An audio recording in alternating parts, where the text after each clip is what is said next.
7 tonnes d'acier blindé, un blindage capable d'encaisser une roquette de RPG, et pourtant assez raffiné pour transporter un chef d'État à un dîner officiel. Ce ne sont pas des voitures, ce sont des forteresses roulantes, et leurs propriétaires dirigent la planète. Avant de plonger dans ce garage impossible, un like discret glissé ici m'aide énormément à continuer ce genre d'enquête, et croyez-moi, ce que vous allez découvrir mérite bien ça. Commençons par la Grande-Bretagne, avec la Bentley State Limousine du roi Charles, un véhicule autrefois utilisé par la reine Elisabeth II elle-même. Seulement 2 exemplaires existent au monde, tous 2 réservés à la flotte royale. Son moteur V8 puissant offre une conduite fluide et solennelle, mais le vrai génie se cache dans ses portières, conçues pour permettre au monarque de se tenir debout en sortant, maximisant sa visibilité lors des apparitions publiques. Sous cette élégance britannique se dissimulent des portes blindées et une cabine hermétique. Charles complète sa collection avec des Range Rover et des Jaguar XJ, incarnant la puissance automobile de la nation. Mais si vous pensiez que c'était le sommet du raffinement royal, attendez de voir ce que conduit Vladimir Poutine. La suite est littéralement blindée comme un char. Le russe Sénat de Poutine pèse 7 tonnes et symbolise la volonté russe de s'affranchir des marques étrangères. Longtemps réservée aux officiels du Kremlin, elle n'est devenue accessible au public qu'en 2021. Son design évoque ouvertement Rolls-Royce, avec une calandre massive et une longueur de 5,60 m,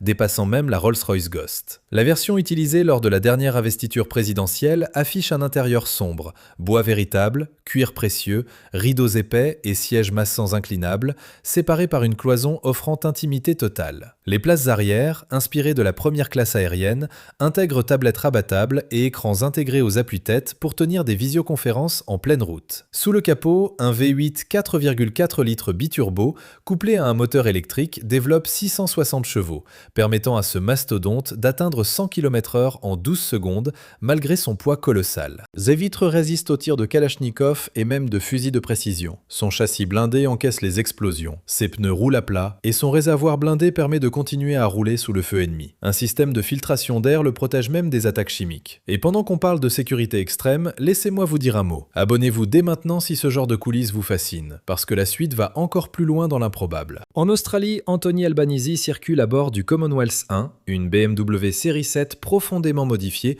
après un accident qu'il a envoyé à l'hôpital. Vue de l'extérieur, elles se font volontairement parmi les autres véhicules du cortège, brouillant les pistes pour d'éventuels assaillants. Mais chaque vitre pèse 150 kg, chaque portière 250, capable de servir de bouclier en cas d'urgence. Malgré ses 3,7 tonnes, son V12 6 litres biturbo propulse le véhicule à 100 km/h en 6,2 secondes. Un blindage de 10 cm d'épaisseur protège l'habitacle même en cas d'explosion, tandis que des capteurs analysent l'air en permanence, prêts à basculer sur une réserve d'oxygène autonome de 2 heures en cas d'attaque chimique. Des extincteurs automatiques et des compartiments dissimulés complètent cet arsenal digne d'un film d'action. L'émir du Qatar, Tamim Ben Hamad Al Thani, préfère une autre approche du luxe absolu. Sa Bentley Mulsanne Grand Limousine mesure plus de 6,50 m, soit 1 mètre de plus que le modèle standard. À l'intérieur, jusqu'à 6 passagers voyagent dans une configuration club, 4 sièges arrière se faisant face, séparés du chauffeur par une vitre électrochrome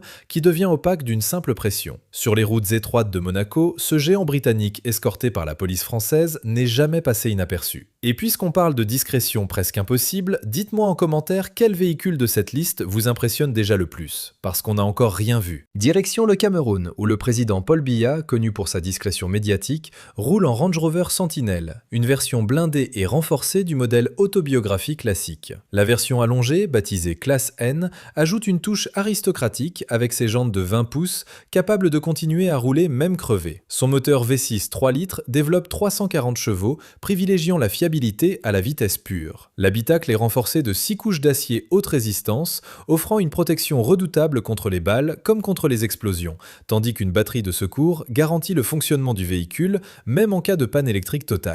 Emmanuel Macron, lui, a choisi une voie radicalement différente. Son DS7 Crossback e-Tense n'est pas un simple SUV présidentiel, c'est un hybride rechargeable, symbole de son engagement écologique. Allongé de 20 cm pour atteindre près de 4,70 m, ce véhicule affiche une teinte bleu encre exclusive, des jantes de 20 pouces et des emblèmes RF distinctifs. Une antenne aileron de requin assure des communications sécurisées en permanence. À l'intérieur, 2 sièges individuels électriques séparés par une console centrale intégrant chargeur sans fil et réglage thermique offrent un confort presque aérien. Son moteur essence couplé à deux moteurs électriques et une batterie de 13,2 kWh délivre 296 chevaux, permettant 36 miles en tout électrique, 0 à 100 en 5,9 secondes malgré le blindage additionnel. Si l'écologie présidentielle vous surprend, attendez de voir la suite, parce qu'on quitte maintenant l'Europe pour un tout autre monde, celui de la Corée du Nord, où le luxe se cache derrière des sanctions internationales. Kim Jong-un a été aperçu en 2019 à Vladivostok à bord d'une Mercedes Maybach S600 Pullman Guard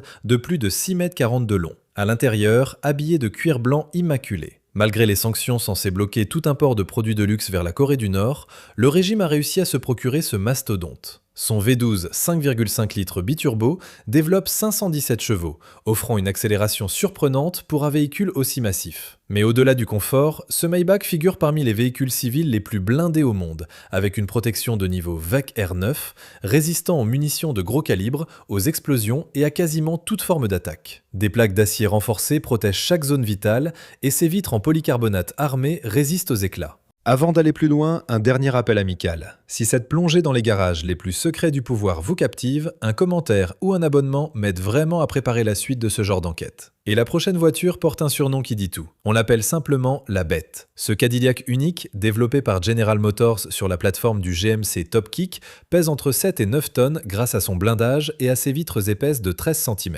La cabine est totalement hermétique, le réservoir enveloppé de mousse anti-explosion et les pneus renforcés au Kevlar permettent de rouler même crevé à haute vitesse. Ce monstre embarque même des moyens de défense active, lance-grenades lacrymogènes et fusils à pompe, ainsi que des réserves médicales incluant du sang compatible avec le groupe sanguin présidentiel. Son prix dépasse les 600 000 $ et elle a participé à d'innombrables visites d'État à travers le monde. Face à cette forteresse américaine, l'Inde répond avec élégance. Le Premier ministre Narendra Modi circule en Mercedes Maybach S650 Guard, doté d'une protection de niveau 5 R10, le standard le plus élevé pour un véhicule civil, capable de résister à l'explosion de 15 kg de TNT à seulement 2 mètres. Son V12 6 litres développe 650 chevaux avec un réservoir auto-obturant empêchant tout incendie après impact et un système d'apport d'air d'urgence protégeant contre les attaques chimiques. Enfin, la Chine ferme la marche avec la Hongqi N501 de Xi Jinping, dévoilée lors d'une tournée diplomatique en Afrique subsaharienne en 2018. Longue de plus de 5,50 m, elle rivalise visuellement avec les Rolls-Royce et Bentley les plus prestigieuses. Son V8 turbo de 402 chevaux offre une autonomie dépassant les 800 km, tandis que ses vitres et portières visiblement renforcées trahissent un blindage soigneusement dissimulé, complété par des systèmes de communication sécurisés réservés à un usage strictement gouvernemental. Alors, entre le blindage russe, la puissance américaine et le raffinement britannique, laquelle de ces machines emporterait votre vote si vous deviez choisir votre propre cortège? Dites-le moi en commentaire, et retrouvez juste ici notre prochaine plongée dans les jets privés de ces mêmes dirigeants, une histoire tout aussi vertigineuse que celle-ci.